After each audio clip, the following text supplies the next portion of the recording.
Řeknu vám jednu upřímnou věc. Nesnáším, opravdu nesnáším, když mi někdo střílí do zad. A nebo takhle, když se snažím něco prodat.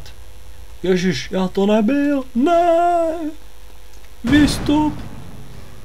To je škoda, votonovka. To prdele, to ještě bouchne.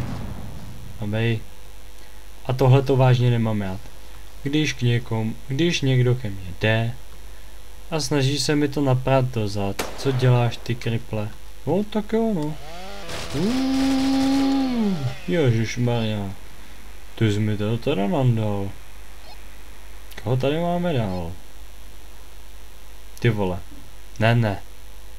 Vystřel. No to víš. Do prdele, další osel. Ježišmarja, ty jsi nám umřel. Ty vole, neříkej, že mi jaký vystřelíš. No ty smrte. Tak teď jsem dostal. Koupím si zbraň a jdu na něj. Kde seš? No, Cípni. Nazdár. Mám zpátky svoje zbraně. Jsem auto, ty svině. Tak ne, no. Jo, tak jo. Berte se, chlapi. No, ty hajzle. Jeden hajzle. Ty zloději. To je vrah. Zabijte ho. Ne, policie.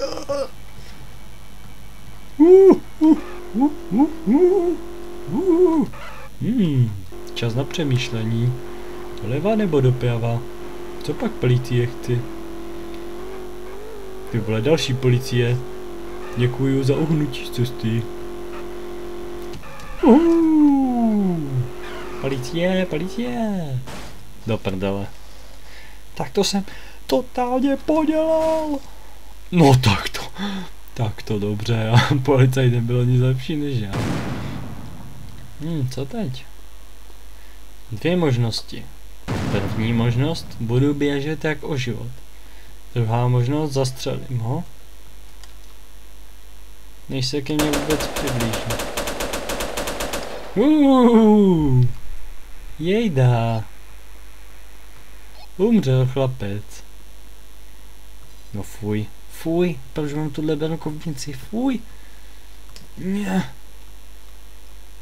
Nákupní košík. Nakupujeme. Ty vole, přijel mi taxík?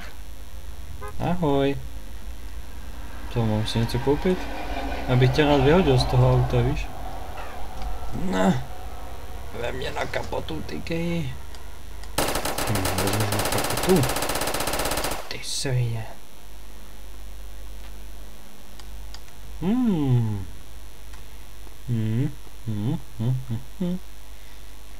Co se dá dělat?